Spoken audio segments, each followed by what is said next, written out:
The broadcast is now starting. All attendees are in listen-only mode. Hi everyone, this is Sue Reynolds. We're about to begin our first RSC webinar for our new cohort. And before we get started, I just want to check the technology, make sure that you can all hear and see. So right now I see a couple of people have called in on the phone. So let me unmute them and we'll see if the technology is all working. So how about Amanda Reynolds? Love your last name. Amanda, can you hear me okay?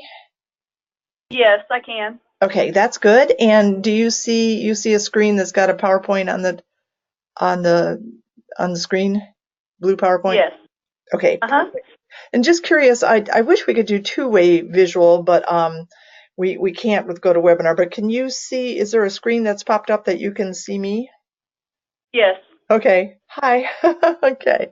Sounds good. So, and just because we're chatting with you, Amanda, tell everyone where you're from, what school you're at. I am at North Posey High School in southern Indiana. Okay, very good. And I'm in Bloomington, it's raining here. What's it like down there? It's cloudy and cold. Cloudy and cold. Yeah, that warm weather that we had a few weeks ago, I know we all wish that would come back. I So think it's gone. I think it's gone too. Okay, so on your control panel, you can see that there is a little microphone that if that microphone is green, it means that your mic is open and we can hear you. We do have kind of a large group though today, so I think I'm going to leave everybody's mics closed. So, but what you can do is either raise your hand, that lets me know that you would like to chat, and when we can open up your mic just like we did with Amanda and just have a conversation. Or you can type a question or a comment into the chat box. Also in the control panel, I've uploaded the PowerPoint slides that I'm going to use today, and we will be recording this as well so that we can archive it for you to be able to show to maybe other counselors at home who weren't able to attend. So I see we have one question that's come in already from Chris Matthias, and they're saying that you can hear us. Wonderful. Thanks for that feedback. Good. Okay, and then also participating in this call is Debbie Howell. Debbie, I'm going to ask you to introduce yourself in a second, but just let me explain what your job is to give you a time to collect your thoughts, because I didn't warn you that I was going to do that. But Debbie is one of our strategic planning specialists, and she's the person on our staff who is assigned to your school, and she will be doing several things with you this year. One is that anytime you have questions, you can give Debbie a call. And let me give you our phone number. You might want to jot that down. But our phone is area code 812-349-4142. And it's Debbie, Debbie, Howell, Howell.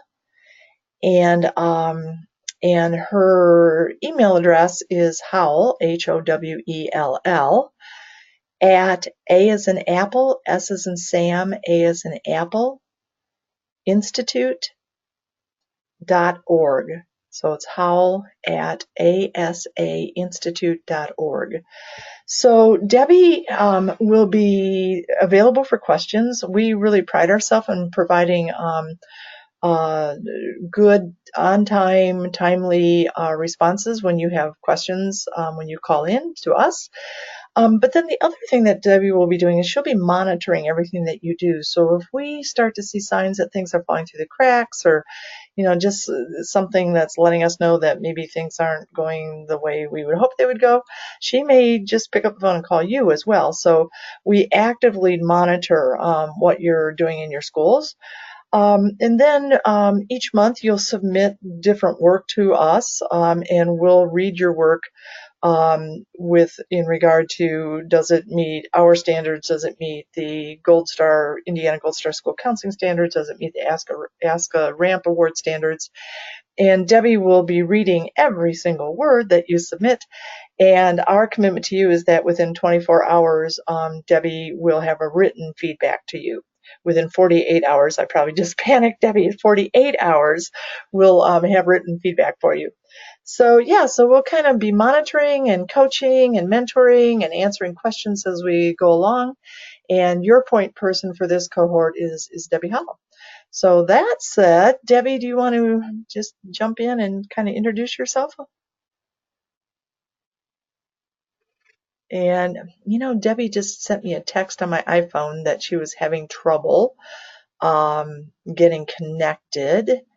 So she was connected, and then for some reason it kicked her out. So, okay, we'll try to catch up with Debbie in a minute. So, okay, so let's go ahead and start. And I'm going to hit the record button. I'm going to reintroduce myself for the archived version. And please, please, please, if you have any questions as we go through this, feel free to raise that hand and we'll just unmute you and you can just chat with us, or you can type in a comment. So I'm going to check our comments one more time, not seeing anything. So I'm going to hit that record button and then get started. So here we go.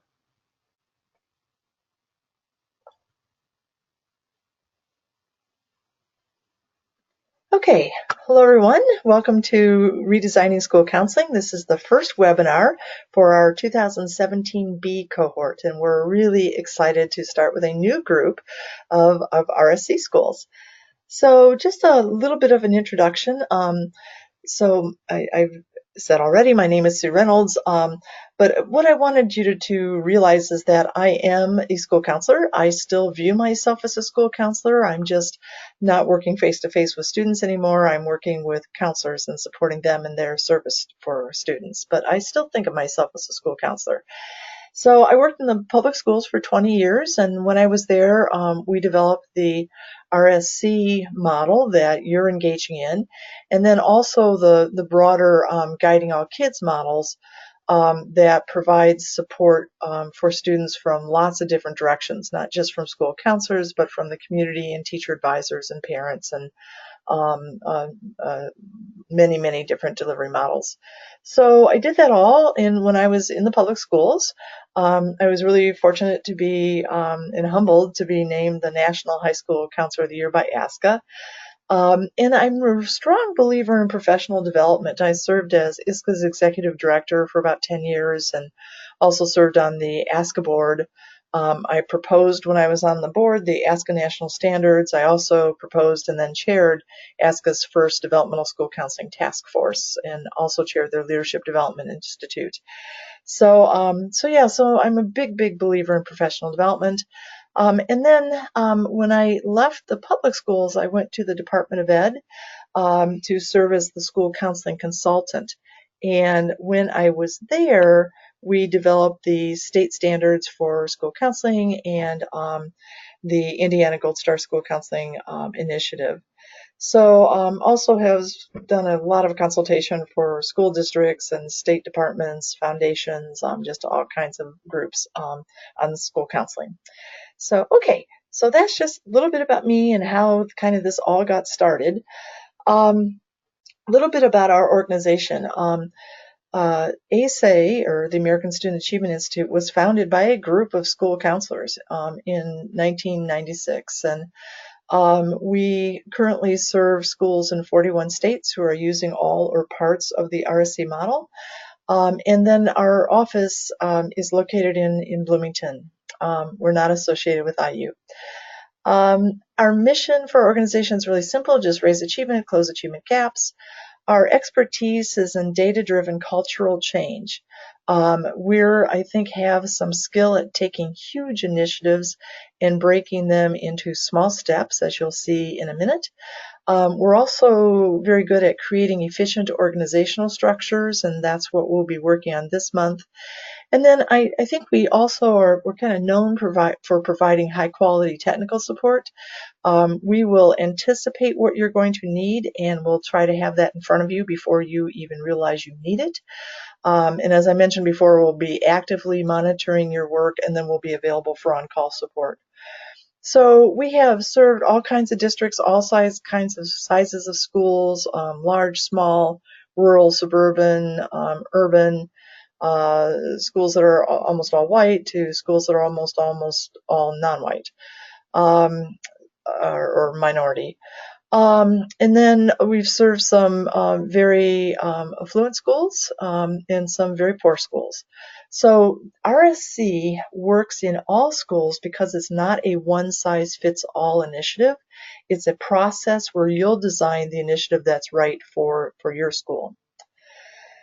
Okay, in our organization, we have basically two interests. One is in student guidance and counseling. And we believe that student guidance and counseling increases student motivation for academic rigor, and that really interests us. And so we want to help schools increase the percentage of students who make sound choices in areas that impact achievement. That's kind of one of our big focus areas. And then the other one is that is really not related to RSC, but just kind of a heads up. We find that when schools really implement RSC or guiding our kids well, that everything in the school ends up changing, because all of a sudden the kids are more motivated, they have higher aspirations, they're signing up for more rigorous courses. And so we often find that RSC leads into a whole school improvement initiative that some schools choose to do with us, or they'll do on their own or with another provider of school improvement processes. But just wanted to let you realize that we kind of have two interest areas. It started out with RSC in guiding our kids, focused on school counseling. And then our experience has been that when school counseling works really well, that oftentimes we have to then end up redesigning the entire school, not just school counseling. But that's down the road, and you may or may not want to get involved in that. Okay, so here's our agenda for today. First thing we're going to do is just an intro. It's really important to me and to you that you ask questions when you're confused or something doesn't make sense. My goal for today is that you walk away from here having a general picture of what redesigning school counseling is all about. Then we're going to, in part 2, we'll do an overview of redesigning school counseling. So we're going to talk about the organizational structure, the program design process, the online system. We'll walk through the online system. And then finally, we'll talk about this month's tasks. And I'll probably actually do that during the walkthrough. As I mentioned, we kind of have expertise in taking something that's huge and bringing it into tiny steps. And so we're going to talk about specifically each time we do these webinars, we'll talk about what tiny steps need to be accomplished this month. And then you'll do those tasks before we come back for our next webinar. So, okay. So let's look at this intro, and I'm going to stop once more time, see if I have any other questions. I don't. Not seeing any hands up yet. So type those questions in as they come up, and then I'll stop periodically and we'll answer them. Okay, intro. So we have made some assumptions about you, and I just wanted to share with you what our assumptions were. So first of all, we're assuming that you really care about your kids. I don't think you'd be doing redesigning school counseling and Gold Star if you didn't care about your students and their well-being. So that's an assumption we're making. We're also assuming that you want all of your students to be able to work productively, if they choose to, in high-skill, high-wage jobs. So we're assuming that you and your school's focus is to prepare students to work in high-skill, high-wage jobs, so that they have some flexibility in their standard of living as they mature into adults. So, okay, third assumption is that you understand, and I'm going to talk about this in a little bit, but that you understand that RSC is a scientifically proven process. So we're an evidence-based initiative for designing school counseling programs that raise student achievement, and that this was designed by award-winning school counselors. So we just want you to have some faith in the process when you begin it. Some of the times we're asking you to trust that if you do these steps in this order, that everything will work out in the end. So we just want you to know that this is a scientifically proven process, and it was designed by school counselors like you, who have faced the same challenges that you are and will face as you redesign your school counseling program. The other thing that we're assuming is that both ASA and you are going to deliver the assurances that we each made in the application. So in your application to RSC, we made some promises to you. We promised that we would provide a program design model, a timeline, some leadership webinars, and actually there's going to be more than 5. That's a typo. An online program management system we're providing for you, communications tools, and technical support. So we promise you that we will deliver on those. That's our promise to you. Just like you, we're working from the heart, and we're working from a passion for this work. And that's really important to us, that we deliver those things to you so that you can do your work. On the other hand, we're assuming that you're going to live up to the promise that you made when you applied to RSC, and that is that you're going to convene a steering team. We'll talk about that today. You'll convene a school counseling council. We'll talk about that as well. You'll attend 5, and actually I think that's another typo. You'll attend the monthly webinars, and that this whole steering team will attend those webinars. You'll collect data, and we'll talk about that in a moment. And then once you have that school counseling council convened, then you're going to facilitate some discussions with the council. Now, I've listed that there is 6 2-hour discussions. However, we have some schools that decide to do 12 1-hour discussions, or we have some schools that decide to do part of the discussion as an online activity that they set up so that they can save time in the face-to-face discussion. So after each webinar, when we get ready to start talking about meeting with the council, after the webinar, you'll have to decide, okay, is this going to be a 2-hour meeting for us, or are we going to break some of it into different parts? So then the other promise that you've made to us is that you'll enter the council's work into the RSC online system, and then we'll review it, we'll send you feedback, and you're promising us that you'll read the feedback and make any adjustments that need to be made. Number 6 is huge. You're going to ask questions when you're confused, and I hope that starts today. Today can be a little overwhelming when we're looking at everything at once, the whole year all at once. So please ask those questions. That's really important. And then the last part is that there's a payment for the services that you're getting. So so we've made assurances to you, you've made assurances to us, and I can tell you that if we both follow through on those assurances, this is really going to be sweet. You'll come out of this just golden. So so that's the assurances. Okay.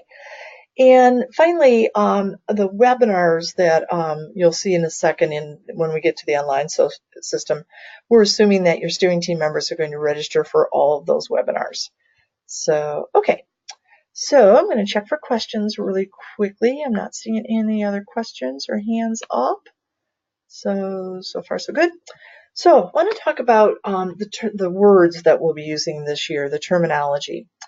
So in redesigning school counseling, we divide the school counseling activities into 4 different types. We call them guidance activities, counseling activities, advocacy, and management. I'm going to define each of those 4. Then the other thing that I'll show you as we discuss each of these, let me tell you this now. So if you're familiar with ASCA, the way ASCA separates activities, or in developmental school counseling with Norm Geisbers, who decades ago first set up developmental school counseling, they talk about classroom curriculum. They talk about individual planning. Those are both guidance activities, and so for our purposes, when you're thinking classroom curriculum and individual planning, those are, in our terms, those are guidance activities.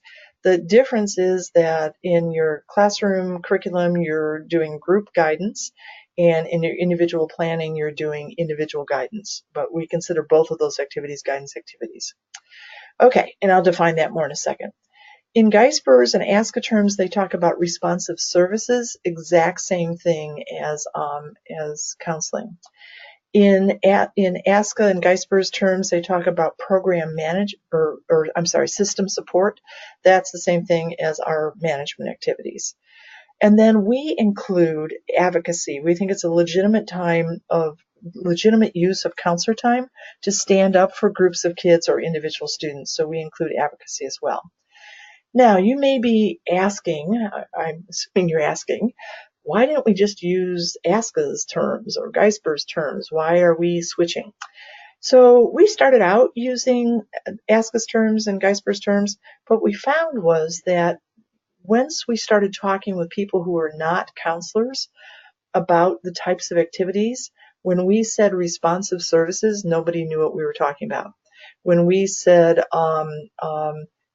system support, nobody really knew what we were talking about.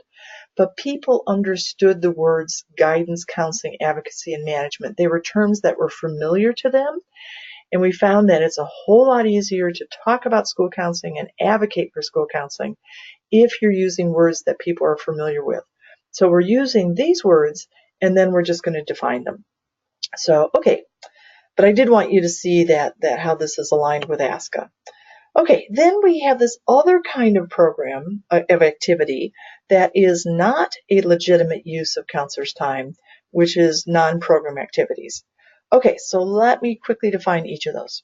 Okay, so these are direct student services. Guidance activities are the activities that enable all students to learn information and skills in those three areas: career, academic, and personal social, and to master guidance indicators. So when we talk about the ASCA national standards, when we're teaching kids content, knowledge, and skills that would enable them to master those standards, then we're in guidance mode, we're in teaching mode. So, and then students are using that information to make sound choices. So we also believe that there's a lot of different folks that can teach kids that content. School counselors, of course, but also teacher advisors, peer helpers, community volunteers. That it didn't take a master's degree in school counseling to teach kids what a FAFSA is. Just an educated adult who understood FAFSA without a degree in school counseling could do that. Okay, so that's guidance. And then counseling activities are activities that help students address personal and or social problems that are interfering with learning. So, and in the counseling part, we do think that takes a master's degree in a helping profession to provide counseling services. So that would be a licensed school counselor, a licensed school psych, or a licensed school social worker. The other difference between those two, so guidance is more teaching mode, counseling is more mental health mode. The other difference is that guidance activities are usually needed by all students. All students need to understand how to address bullying. All students need to understand how to develop a four-year high school course plan. So that's for all kids. Counseling services, though, are not for all kids. And if your school is typical, about 1 in every 5 students is bringing a social personal issue to school that's interfering with their learning. So about 20% of your kids could benefit from the counseling services. Okay, That's big. I'm just going to pause for a minute, quickly type in any questions or comments if you have them. And I see. Okay. Do I see no questions so Oh, good. far? Debbie, you're in. Good. Debbie, at the end of this, I don't want to lose the flow now, but at the end, if you can introduce yourself, that would be great. Okay. Yep, fine. Okay. Great. Thank you. Yeah, I don't know why, guys, because I saw you were in and then you were out, so I know you had some kind of technical issues, so no worries. Okay, so going on with the definitions. Advocacy, we talked about that advocacy activities are when you're supporting environmental changes to meet the needs of all students or a group of students. For example, if there's a course prerequisite that causes students to have to buy something that you know that your free and reduced lunch students couldn't buy, then you would be standing up for those kids. And then advocacy is also when you support the needs of an individual student. So if you're at a special ed annual case conference and you're not there as the administrator of that case conference or a manager of special ed, but you're there as an advocate for the student, then that could also be an advocacy activity. And then management activities are activities that enable your school counseling program to run smoothly and efficiently. Not the school in general, but specifically your school counseling program. That's management. So we have direct services, guidance and counseling, where we're meeting face-to-face with kids or parents or sometimes teachers if it's consultation. And then we have indirect activities, which are behind the scenes. So advocacy, you're behind the scenes standing up for kids. And then management, when you're behind the scenes making your program run. Okay. Then here are common management activities: program development, professional development. What we're doing right now is management, networking, evaluation. So a lot of the tasks that you do in RSC as we're setting up your new program will be management activities. It'll be, collecting data and meeting with your council, submitting work to us to review. All of that is management. Okay, now non-program. We are aware that the school counselors across the country spend a large percentage of time doing tasks that have nothing to do with school counseling. And so we want to define very concretely what those tasks are. So any task that does not help students gain knowledge and skills that will help them make sound career, academic, or personal or social choices, or do not help students address a personal social issue that's interfering with learning. Any task that does not do one of those two things is a non-program task. So here are very, very common non-program tasks. I'll just let you take a minute to look at those. Master scheduling, putting together state reports, state testing, printing report cards, calculating GPAs or class ranks, honor rolls, sponsoring and managing high school graduation. I mean, all of those do not help students master the guidance curriculum, nor do they help students overcome a social personal issue that's interfering with learning. So they're non-program activities. I can tell you my own practice, before I started down this road with really defining my program, I was spending 90% of my time doing things that had nothing to do with school counseling. After going through this process, we got that percentage down to 10%. So 90% of our time was spent with kids and parents, only 10% was spent on non-program tasks. And I didn't mind 10%. We've studied teachers to see what percentage of time teachers spend on non-teaching tasks, like on hall duty and that kind of stuff. And it's about 7% of their time. So I was happy with 10%. I thought that was fair because it was comparable to what the teachers were doing. So, okay, so those are non-program tasks. Okay, and Debbie, any questions on anything with the definitions? I'm going to go on if not. Nope, I don't see any. Okay, perfect, thank you.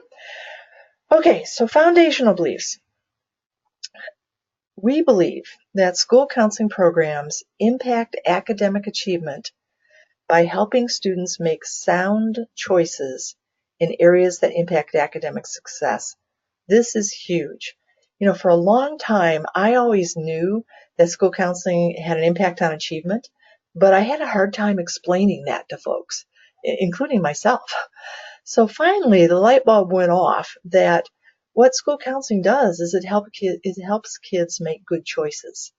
And so all of RSC is going to be focused on what choices do we want kids to make, and then we'll design the school counseling program to help kids make those choices.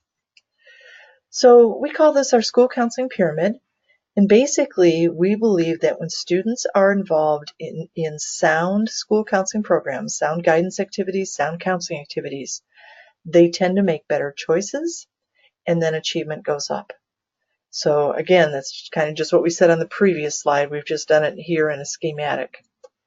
Now, when we are designing your school counseling program this year, so now we're thinking about designing your program, what we're going to start with is the achievement goals in your school improvement plan. So when we get to the goals step, we're going to ask you to go find the academic achievement plan goals in your school improvement plan. And then your council and you will discuss what choices do kids need to make in order for our school to reach its academic goals. Let's say you're a middle school and you want in your school wants to increase the percentage of students who pass the algebra end of course assessment in 8th grade. So one of the choices that kids have to make is to ask for help when they're confused. So you can design your guidance curriculum to help students do that. So once we know what the choices are, then we'll go down and say, okay, what knowledge do kids need to make that choice? That becomes a guidance activity. Or what personal social issues are getting in the way of their ability to make all choices? And that becomes a counseling issue. So we start with achievement, then we go to student choices, and then we look at the guidance and counseling activities. But it's all about student choices. And when we look at the accountability of your school counseling program, the system is set up so that it reports on the percentage of students who make the targeted choices prior to you implementing your programming and then post implementing your programming. So you'll be able to show that your school counseling program had an impact on the percentage of students who made targeted choices that were aligned with your school's academic goals.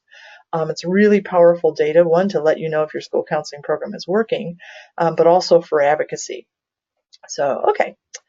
So you may be wondering, okay, what am I getting involved in? Is this worth my time? Does it work? So a couple things. Again, we just wanted to make sure this was on your radar. The Indiana Chamber of Commerce Foundation a couple of years ago did a huge study of school counseling in Indiana. And they said that one of the brightest spots on the Indiana school counseling landscape is the Gold Star School Counseling Program, which this RSC is used to help you qualify for. And so, you know, that's kind of a nice thing to hear them say. And then they also said that the RSC program provides a consistent and comprehensive process for schools to examine, organize, and redesign school counseling efforts. So, you know, after studying for quite a while and coming up with this huge report, to have the Indiana Chamber say that the brightest spot, one of the brightest spots on the school counseling landscape in Indiana is RSC/Gold Star, you know, that was really, I think, nice to hear. So also, we know that we have a lot of schools in Indiana that have met all of the eligibility requirements for the Ask a Ramp Award and the Gold Star School Counseling Award. So, and just kind of to give you a heads up on that, most states have 5 to 7 ramp eligible schools. We have 285. Not all applied for the ramp award because there's a fee that goes with applying for the award. Some schools thought it, you know, it didn't matter if they actually had the plaque. They just wanted, you know, to know that they had met all the criteria. So, but we have 285 schools in Indiana. That, you know, that's more than 1 in 10 that have met the ASCA ramp qualification standards, as well as the Indiana Gold Star standards. So really, really pleased with that. And again, if the process didn't work, this wouldn't be happening. So I think it's evidence that while the process can seem overwhelming at times, everybody gets through it, and it, it works. Now, these two things are nice. It's nice to hear that people have said nice things about RSC. It's nice to see that our schools are earning some awards. But to me, the bottom line is, are the kids different? Are the kids benefiting because of redesigning school counseling? So this was a study that was done a couple of years ago by two universities, University of Connecticut, University of Scranton, and it was published in the Ask a Counselor publication. And they showed that RSC schools that had then gotten the Gold Star Award had significantly higher proficiency rates or pass rates on state math and language arts tests, so our ISTEP tests and our end of course assessments. So this, I think, is really good information to share with your principal, that this is going to impact student achievement. It's not just about, helping kids, with social personal issues. It's really all connected to student achievement. And to me, it was no surprise that the results were like this, because remember, the focus of RSC is to help kids make better choices. And when kids make better choices, we see the achievement start to go up. Okay, additional benefits at the end of this process. You will qualify, provided that you meet all the rubric items, you'll qualify for the Indiana Gold Star School Counseling Award, and then the ASCA Ramp Award. And I see that my numbers of schools there, I need to update. The numbers on this screen are correct. Okay, so stop again for questions. Debbie, anything coming in? No questions. Okay, we'll go on then. I know I'm going fast and furious. Okay, so now let's look at what is RSC. So basically, RSC is just a set of tools. It's a set of tools that we provide for you that you'll use to help you do some things. So those tools are going to help you develop a vision statement for your program goals. They'll help you expand your resources, set priority goals, to study root causes. Root causes are the things that get in the way of you being able to reach the priority goals. And then also the tools will help you develop a set of activities that you'll implement next year and those activities will address the root causes, and then as a result of that, you'll hit your priority goals. Then the other thing the tools will do is each year those tools will help you evaluate your implementation progress, as well as the impact of the activities on student choices. So there's evaluation, there's program design tools, and then there's evaluation tools. Okay, so what are the tools? Basically, it's these three things. We're giving you an organizational structure. We're giving you a design process called Vision to Action. It's a data-driven, vision-based process. And then a timeline to go with that process. And then we're giving you an online system that has videos in it, professional development videos. There's a steering team manual, data collection tools, facilitation tools, templates, program development standards. So that online tool is really, really rich. It's almost like it's a management system where you'll work through our process and manage all of the discussions and the outcomes of those discussions as you work. Okay, so let's look at those three things individually. So the organizational structure.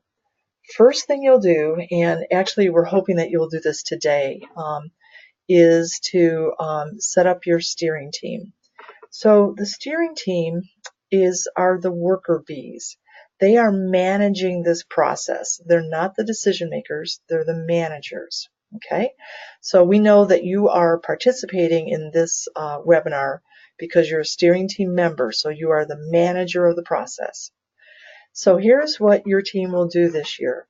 You're going to collect data. You're going to recruit school counseling council members. You're going to facilitate 6 discussions with those council members. You're going to research model school counseling programs and activities.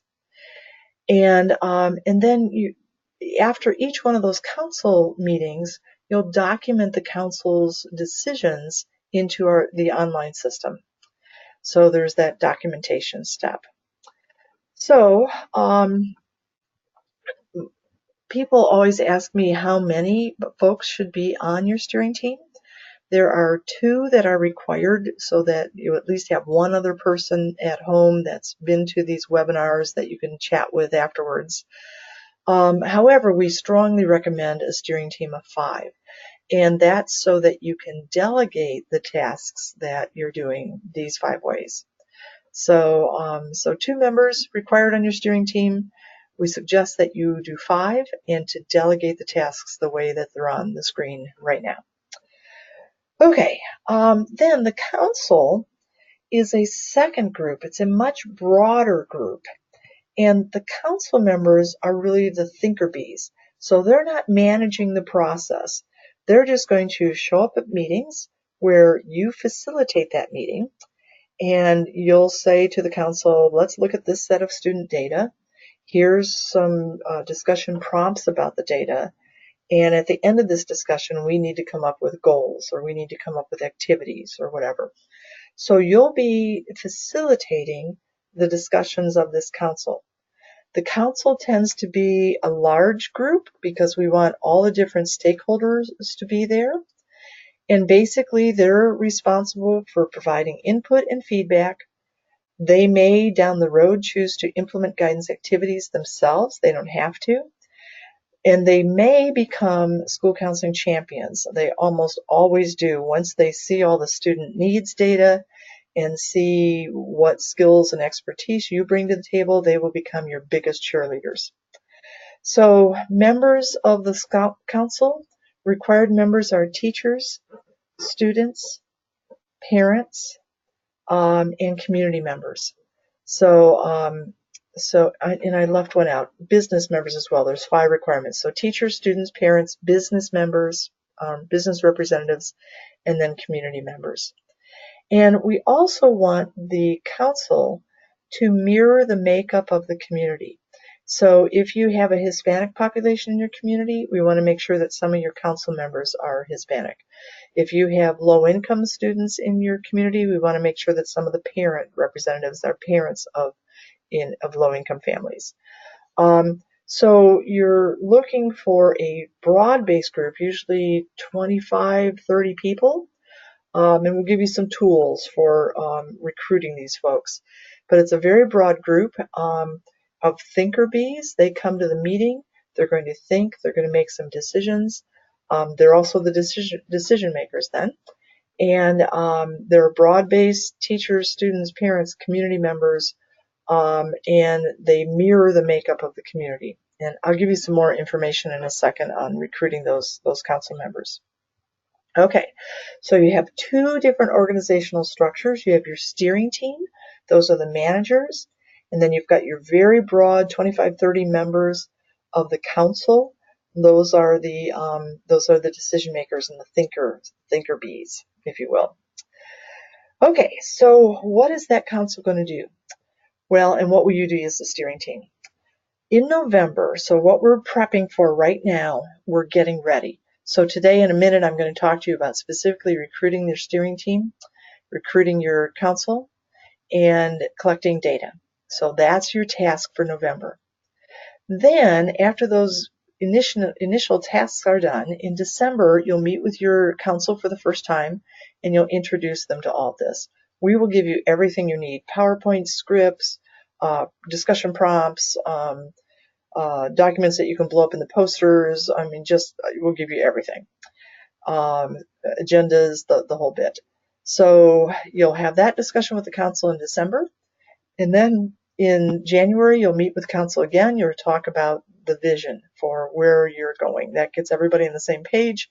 You'll talk about the council's core convictions. What do they believe in their heart of hearts? And then you'll look at what are the ideal adults like, ideal students, and ideal student data. Okay, so that's the dream. Then in February, we'll come back into reality and we'll say, okay, we dreamed that all of our students would succeed in an AP class. The reality is that only 17% are. So now let's set a goal. So this is where we'll look at your academic goals from your school, and then we'll also look at goals for what choices students need to make. And this is quite a, most schools end up with like 60 or 70 goals because successful students tend to make 60 to 70 different choices in your school that make them successful. And we want to address all those choices. Then, so we'll set up all those goals. You'll have 60 or 70 goals. Then we're going to come back in March and we're going to tell your council, you know, it's really wonderful to have 60 or 70 goals, but I don't have the time to do that. And at that point, you'll bring your time use data to your council and you'll say, because of all the non-program tasks I have, I'm only spending 6.3% of my time with students and parents. So there's no way I can hit 60 or 70 goals. You know, I maybe can hit one, maybe 2 or 3 with the time that I have allotted. So at that point, the council will be really frustrated because they see all the student needs and they want kids to make every kid in the building to make all those, you know, wonderful choices, and they realize that you can't do it. So at that point, we'll go into an expansion discussion about how to expand your resources, especially time. And what we've seen come out of that discussion has been just heartwarming. In my own school, my athletic director said that he volunteered to manage all the I-STEP testing. One of my teachers came forth and said that she would do graduation, coordinating graduation, all of the stuff that had nothing to do with school counseling. People stepped up. We've also seen schools in this step that have approached their board successfully about hiring additional counselors. Or maybe a school counseling secretary so that the counselors could spend time with kids and parents.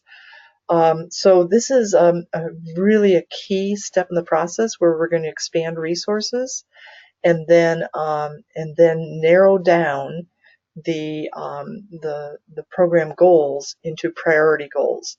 And it is perfectly okay to just have one priority goal.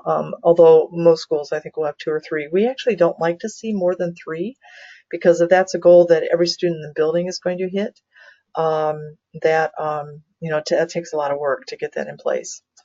So, okay. So then once we know what the priority goals are, so we have 1, 2, 3 goals, a small number, then we're going to come back in April and say, okay, why aren't kids making that choice?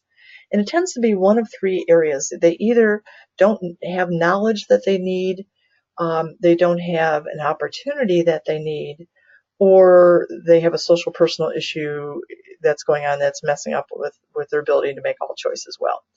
So we'll bring back another set of data to this April meeting, and we'll say, okay, what can we find in this data that would give us some clues about why kids aren't making our priority goals? You know, maybe one of your priority goals is that kids submit, free and reduced lunch kids submit a FAFSA in their senior year. And you're looking through all the data and you say, oh, our kids don't know what a FAFSA is. Well, that's a problem. And so now we have something that we need to drop into your guidance initiative. So that's root causes.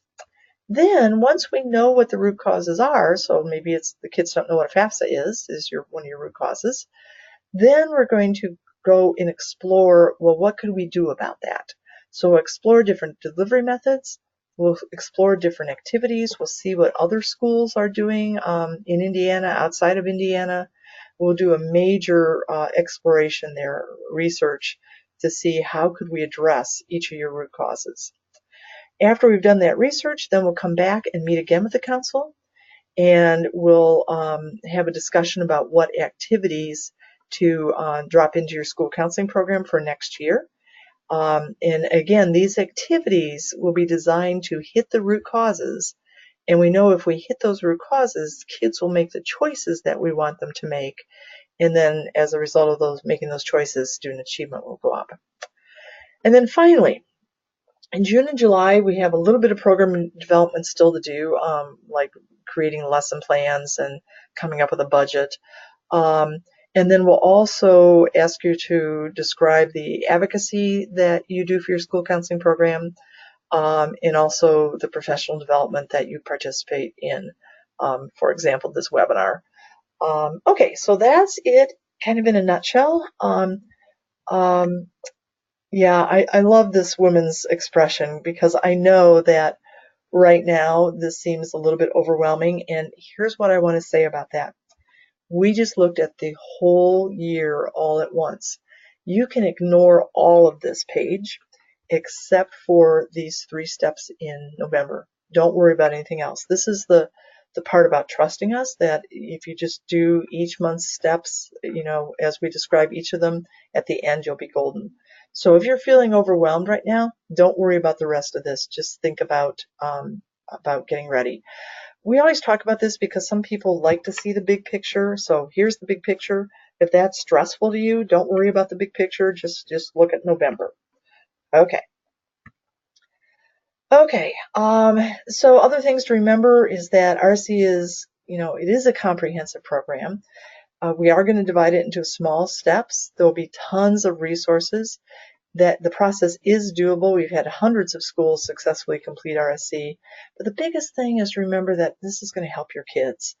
When you start seeing those student benefits, the student data change, and kids are making better choices, and down the road achievement's going to go up, it's just like you'll be so happy that you spent every minute in RSC that you did. So, okay.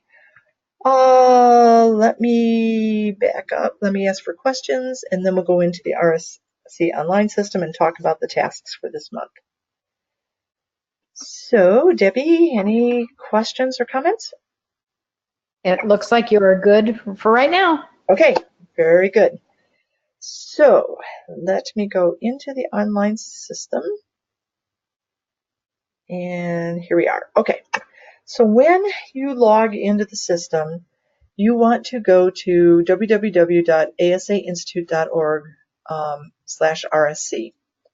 So asainstitute.org/RSC.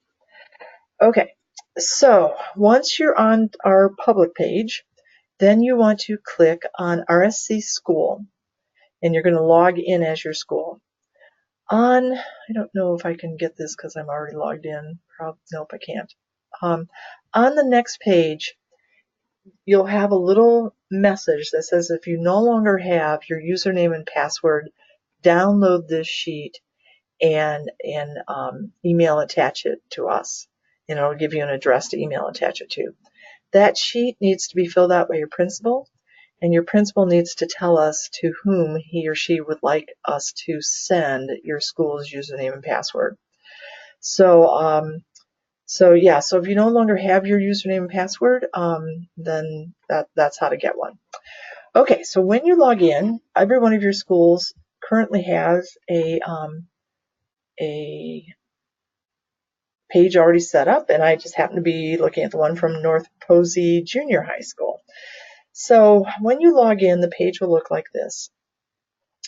The first thing you want to do before all else is to come over here and go to the Uses tab, click that, and make sure that first year process is clicked.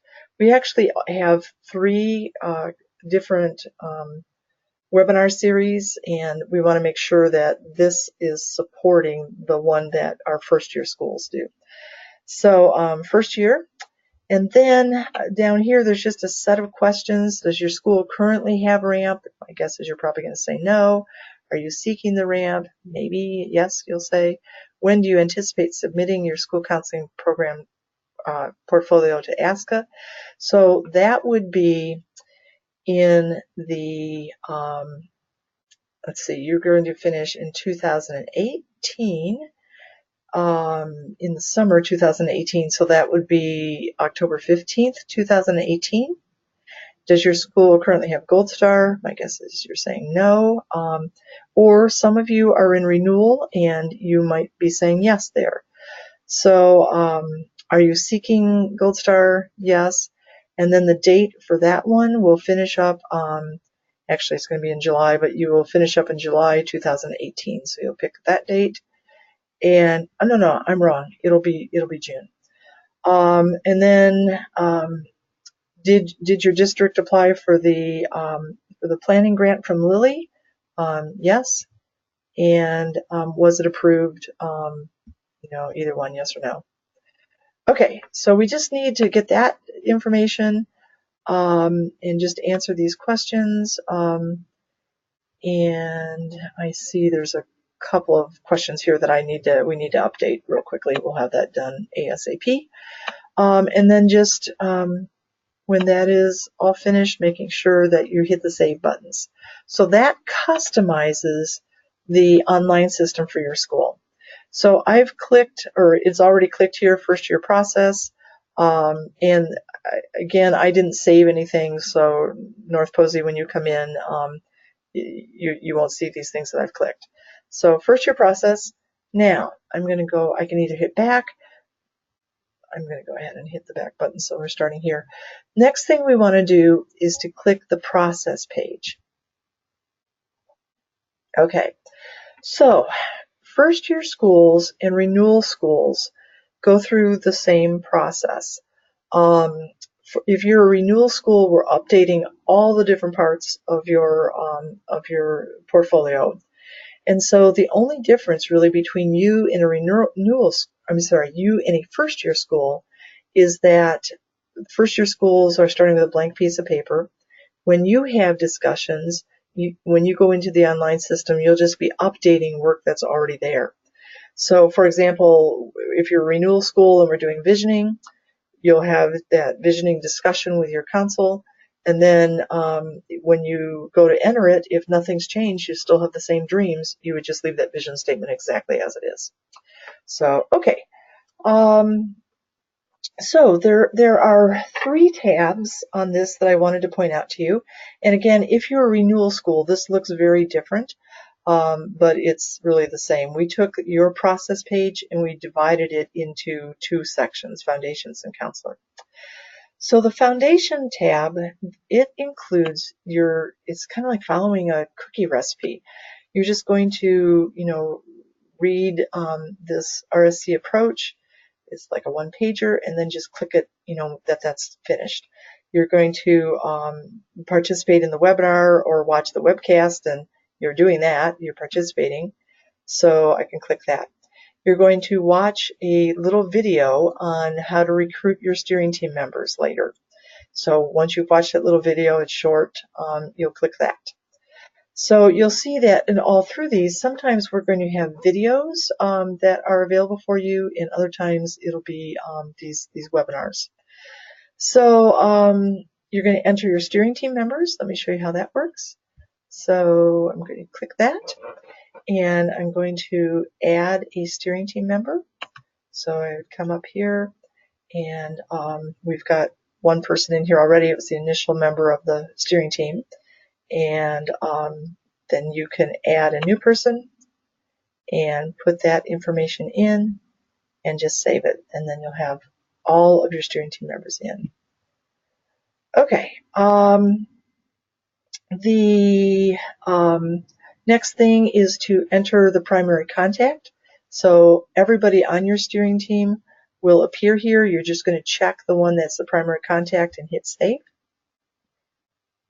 And then on responsibilities, here are the 5 responsibilities. If you click this down button, all the different steering team members' names will appear, and you would just highlight the person that's going to take that responsibility and then click save. So Susie, theoretically, Susie could do all of these responsibilities, or when she enters other steering team members' names, they will appear here. Okay, and then make sure you hit save. Okay, so I'm going to go back. So, and then also on this page, just wanted to point out that when you're communicating with your steering team, there's a tool here. This will give you the steering team members' email addresses with commas in between them. Okay, So we've got that.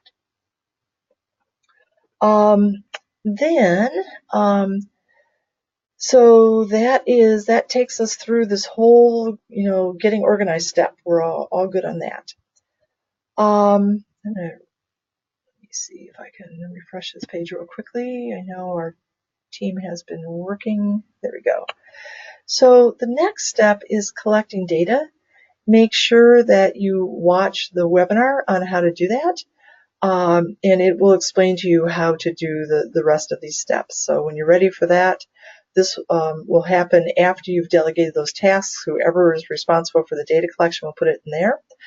One just heads up that the student survey is currently live, and that survey needs to be given before December 15th.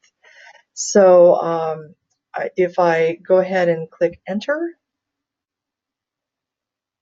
and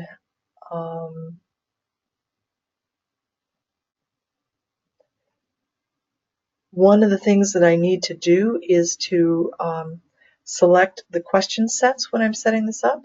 So I'm going to hit enter. And one of the things I wanted you to see is, would you like to include all 4 question sets? To do Gold Star and Ask a Ramp, you have to say yes. So just wanted you to be aware of that. Once you have said yes and saved, then you will get survey codes that will pop up so that you know what codes to give your students when they are surveying. So, okay, so that's setting up the survey, and then down here is just administer the survey. It asks you some questions.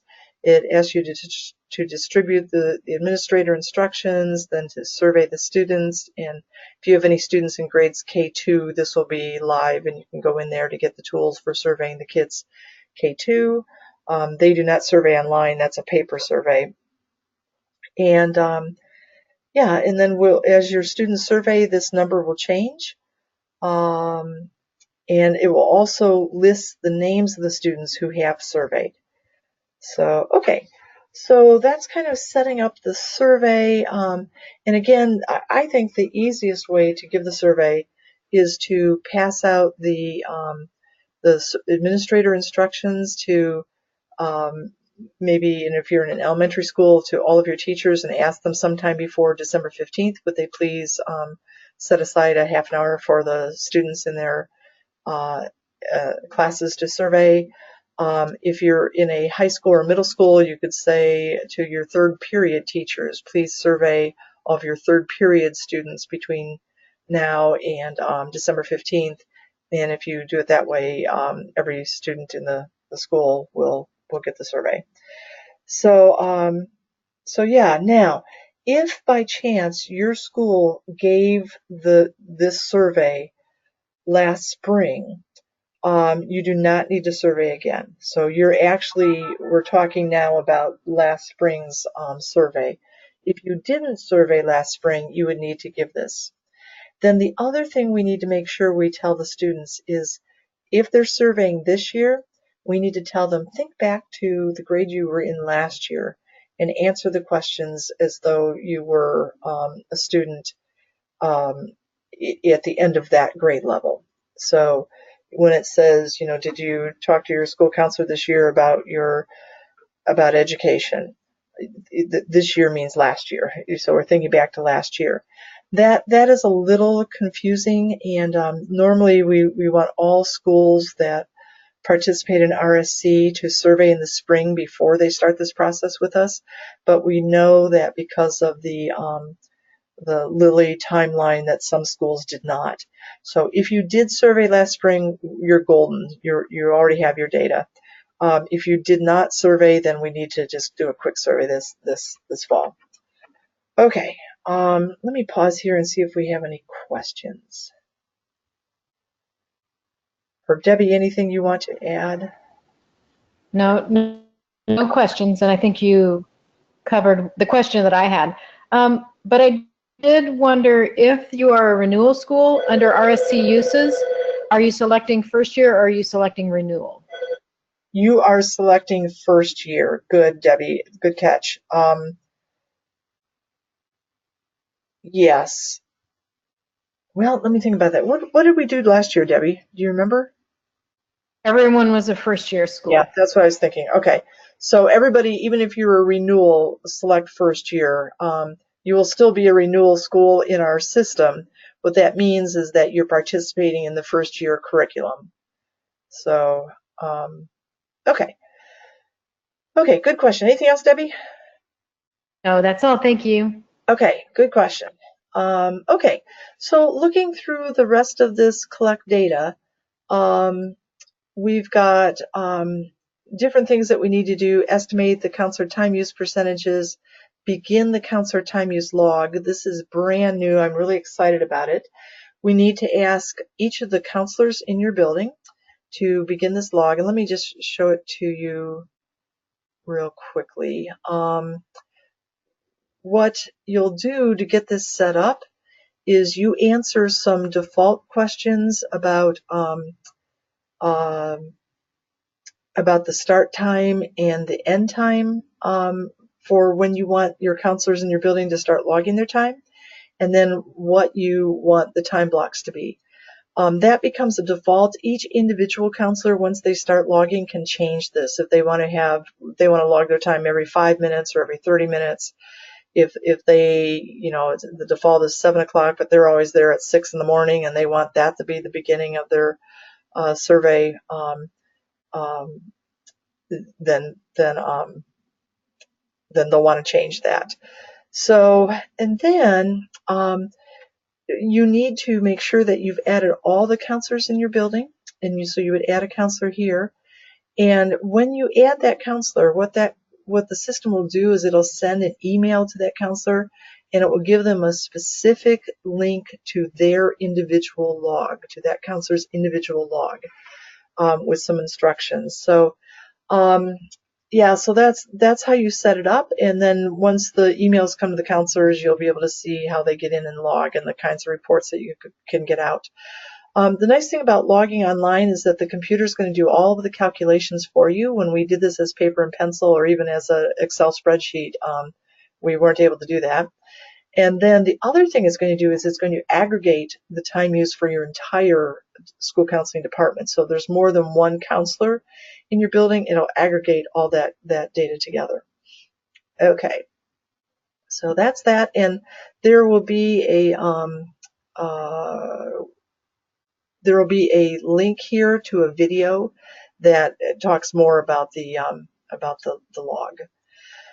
Okay, uploading the student school demographics. Here you would download a page and then upload that.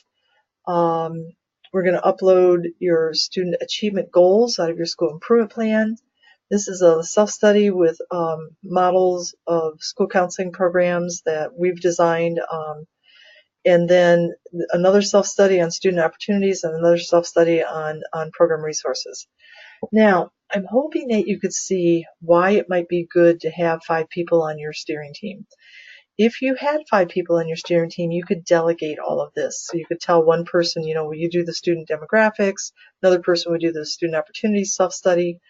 You might have a couple people working on getting all the counselors to start doing their time task logs. So that's so it really, I think if you haven't not recruited council or steering team members, I would certainly suggest doing that. And then the last thing to do is to build your advisory council. Again, there will be a video that you can watch that talks about how to do that, and then you will enter your council members here. So so we've got, this is getting ready. It is a lot of stuff to get ready at the beginning. I realize that, and this is probably the busiest time in the whole initiative. Is just getting everything set up so that you can begin, getting your organizational structure in place, both your steering team and your council, and then getting your data collected. Okay, so now there's a couple parts on this that I wanted to show you as well. So this column is, anytime we ask you to do a task, the tools column will give you something that's going to help you do it. It might be a video, it might be a template. So anytime there's something in this tool column, make sure you click it. The enter column is always where you'll go to find an online template that you'll fill out. After you've filled out that template, in the report column, there will be a report that takes everything you put in and puts it into a nice little report with your school's name at the top. And so it'll spit out that report. That'll save you a ton of time. And then finally, for things that we want to check, there's a submit button. So after all the steering team members are in, the school just clicks the submit button. It's asking you which of your steering team members is submitting this. And then it's just asking, have you reviewed the rubric items for it? And then you hit submit. When you hit submit, the clock starts running on our end. We have 48 hours to respond to you. When we respond, Debbie will put a status, a word in this status column. It'll either say meets criteria, it'll say meets criteria, see comments, we just want to tell you something, or it'll say needs revision. If it says needs revision, we'll tell you exactly what needs to be done. So our goal is that as you work, we have that status says meets criteria all the way down, so that before you get to each next step, you're good on the step before it. And then when we get all the way to the bottom, you are going to be ready for the Gold Star Award. No surprises. You'll know you're going to get the award because you'll see all meets criteria all the way down the page. So one other thing on this page is that, and again, if you're a renewal school, this is a little bit different than what you have seen in the past. We took the foundations page up into the creating a master plan, and then for specifically the counselor activities, you would come in here to enter your lesson plans and your Gantt report and your budget, stuff that we need for specifically for your school counseling program. And then on this counselor tab also is where you would enter the information that you need for your program advocacy, to document your program advocacy and your professional development. So, okay, and again, these are things that we're going to get to in June. And then the rest of these tabs are for different delivery methods that we will not do with RSC, but eventually there will be tools in here that if you did want to, create a teacher advisor program or a community-based guidance initiative, or parents as tools for parents to help them advise their own children, those will be up here for you to use if you decide to go down that route. The very last tab is one that you'll not work on this year. And just again for the renewal schools, we're starting to support schools now in the years between first year and renewal. It's a really quick, it's all by webinar. There's 2 webinars. So after the first year, you'll kick off all your activities. Then in January, we'll get ready to survey again, so we have some follow-up data. And then we'll meet with the council one time to look at that follow-up data and see if the programming that you put in place is having an impact on the activity, on the program goals. So again, we won't be working on this tab right now, but I just wanted to give you a heads up of what it is. The middle tabs are delivery methods that we will not develop, but they're, especially on the community tab, you probably have some community partners already that they'll have a place here where we can enter their activities. But the counselor tab, once we get all the foundations set, then the counselor tab is where we'll work on actually getting the counseling activities in place. Okay, the only other tab that I just wanted to point out before we take questions and close, and I see we're starting to get some questions, that's good. So on the manual tab, over here on the left, these are just extra resources for you, but you can see that like when you go in December to have your first meeting with your council, here are all the tools that will give you to help you do that. And in terms of recruiting your council right now, here's a page to help you brainstorm possible members of your council, talking points for what to say to a council member, intro letter or an email to send to a council member, and then a follow-up after the first meeting. So in this manual page, there's always going to be resources that will help you do this process. And if there's one that we need for the process, it'll be linked here in the tools column. So yeah, I really encourage you to just to go in here and just start playing around.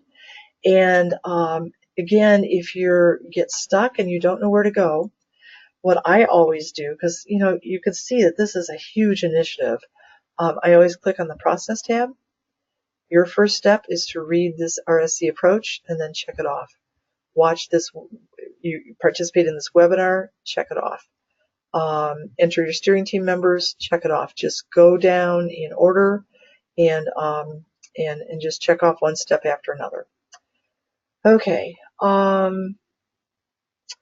One last thing. At the bottom of each section, there's a rubric. So before I submit things in this section, I want to click the rubric. This is what Debbie's going to be looking for. So on steering team, are there at least 2 members? For the RSC, if you see GAC in here, this is eventually coming out. Ignore GAC. So are there 2 members on the steering team? Yes. So there will be rubric items here for everything that we ask you to submit. Okay, I think that's it. So quick overview, we looked at the tasks that you're implementing this month. And I think you can see you're going to have to hit the ground running. First thing we're doing is getting organized. We're collecting data, and then we're convening your council. The council won't actually meet until December. And just looking ahead for that first council meeting in December, we have another webinar that we'll put in place before that to help you get ready for that council meeting. Okay, Debbie, what questions do we have? Yeah, so far we have 2 questions on the time use log. Okay. The first question from Christy. She asks, I currently have an intern. Should we both keep time use logs? I fear if I only keep the time, if I only keep it, the time will be distorted. Yeah. I realize it will be anyways, but since I don't always have an intern, but it seemed like we should both have to do it. Yeah, absolutely. Yes, I agree, and for the same reasons, that it will skew your data if you don't include the intern. But the other thing that's going to be interesting about this is that when you get to that council meeting where you're talking about your time use, everybody's going to realize that you are doing, in the future, you'll be doing the work of 2 people if we can't figure out a way to get you in, and that will really necessitate, I think, a need to get more time for you, either by taking away, probably by taking away those non-program tasks. One of the things, and just to kind of put everybody at ease, as we work through this, one of the things that we're going to say to your council over and over and over again is that it's okay to expect your counselors to work their tails off, but within contract hours. So it will always be your choice to work beyond contract hours. There's one activity where we add up all the time, ideal time use, and then we tell the council it can't be more than 100% because we're not going to go over contract hours. So that doesn't mean you can't choose to do that if you want to, but we'll also, in the time reports that come out, it'll also make it really clear to everybody that the way you're getting everything done is by working a lot of overtime. So yeah, so it'll just generate lots of really good discussions about time use. So, but good thinking. Yeah, you're right. It would skew your data if you did not include the intern. Christy says thank you. Okay. Andrea says, should only certified school counselors use the time use log? We have a crisis counselor similar to a social worker who sees some students in our buildings as well, but she has totally different duties than our school counselors. Yeah, that's a good question. So I'm assuming, and type back in if this is wrong, I'm assuming that I think you said it was a social worker, that she is delivering the personal social activities that the school counselor would provide. So so in that case, since that is not being implemented within the school, I would say not to do that one, and let me show you where that will come in. So really, well, I guess let me ask another question. If you could type in, does the school, I'm assuming the school pays that person, so it's like they're part of the school team. If the person is paid and is viewed as the school team, then I would ask the person to do the time task log because they're part of the school team that's paid by the schools. It's part of the school personnel. They're just an independent contractor that you've brought in to provide services. Okay, if the person's not paid, then I would view them as a community partner because they're volunteering, and I would not include them in your time use log.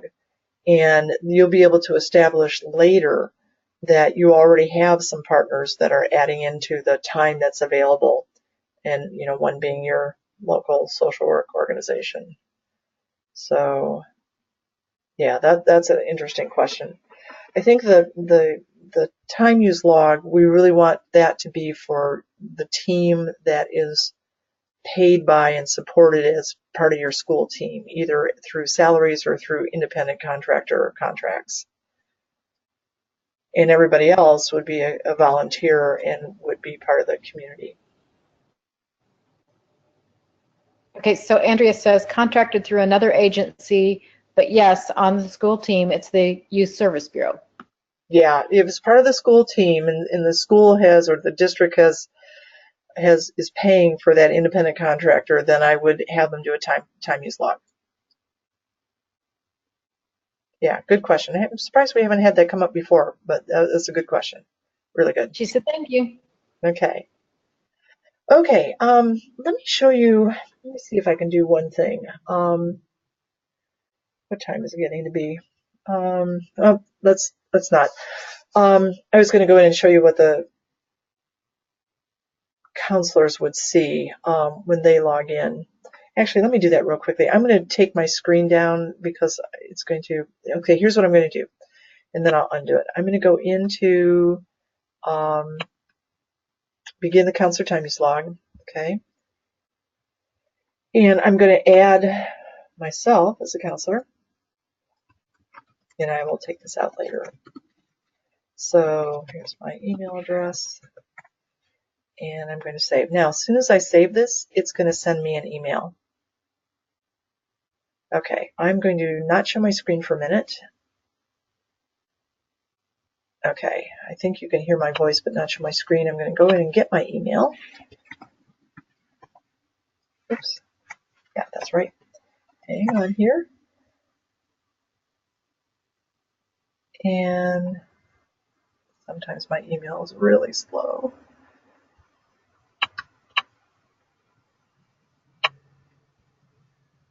Okay, give me 1 second. It's coming.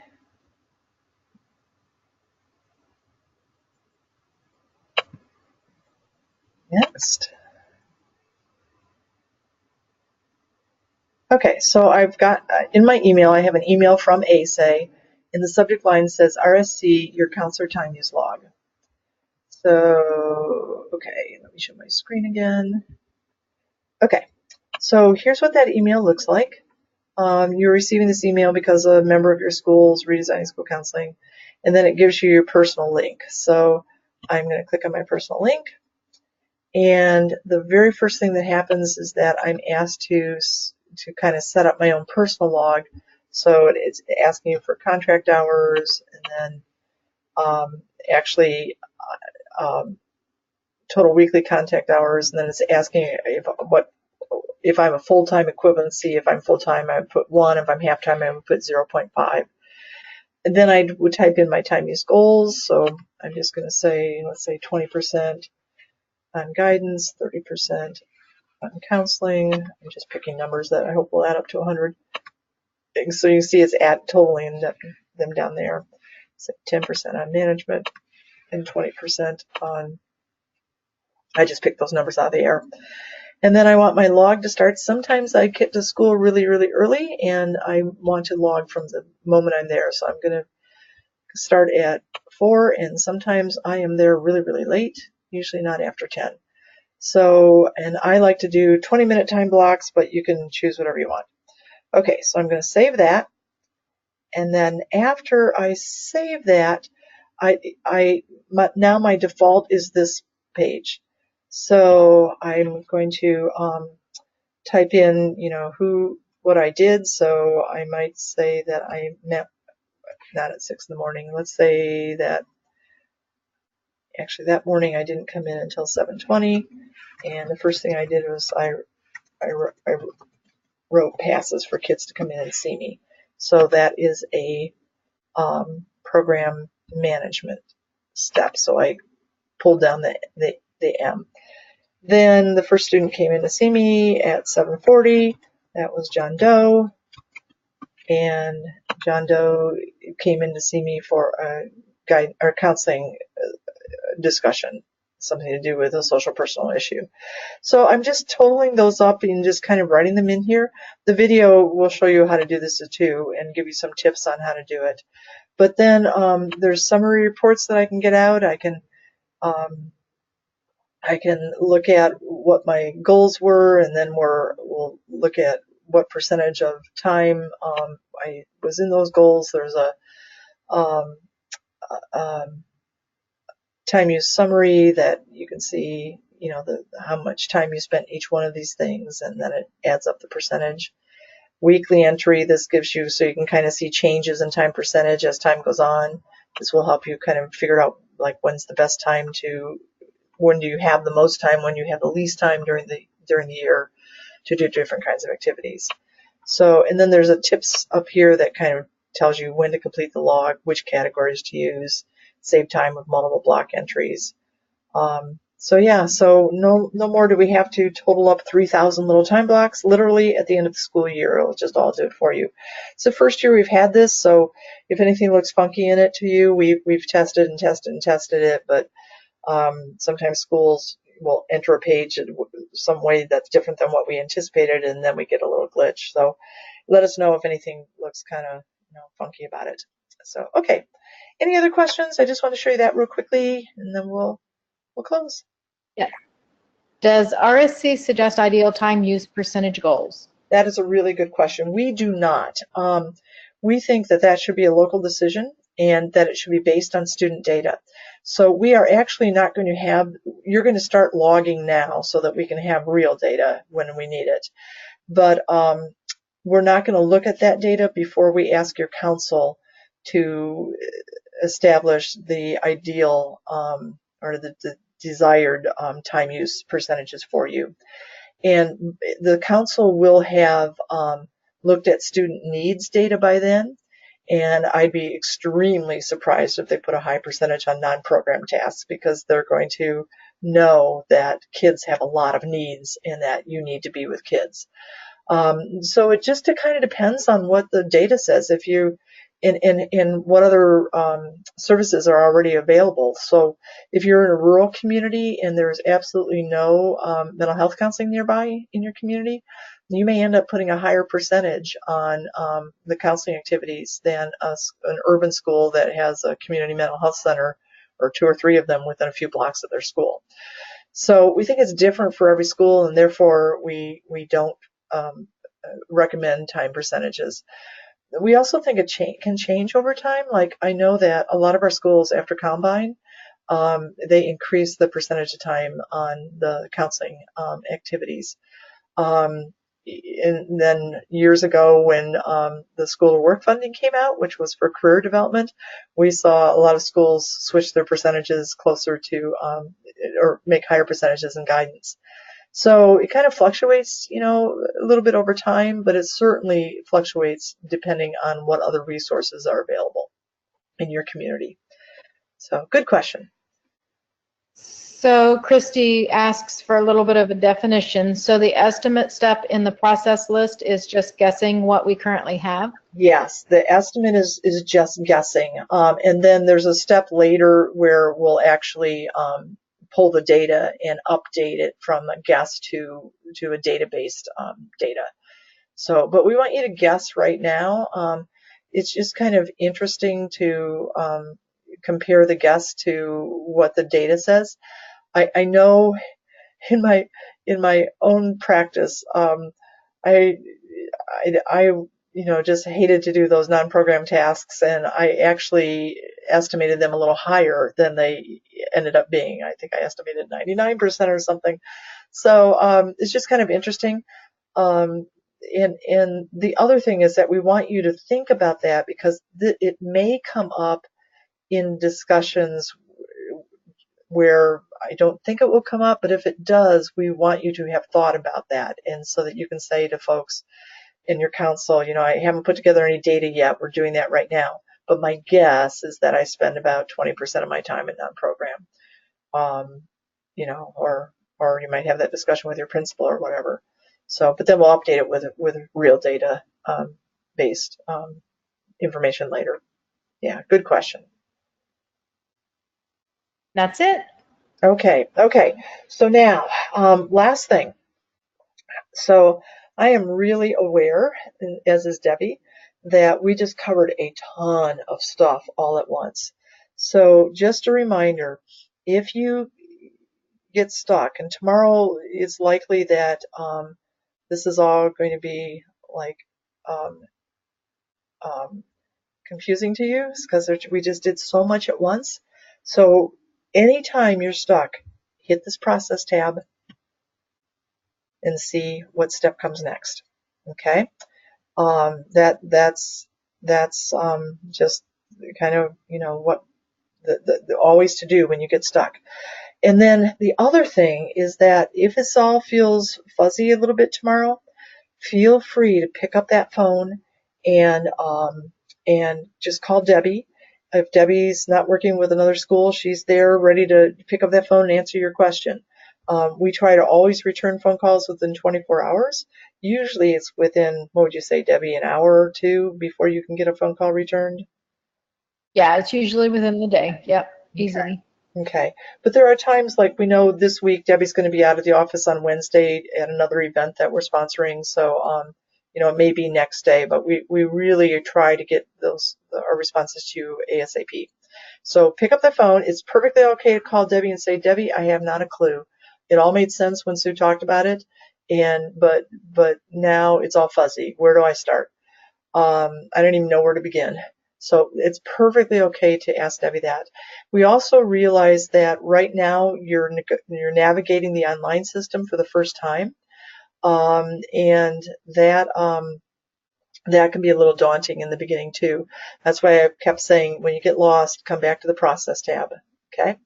But feel free to call Debbie and say, I don't even know how do I get to that, and then she'll walk you through those steps so you get to the right place in the process page. After a while, you'll get it, but it just takes a little bit of time in the beginning.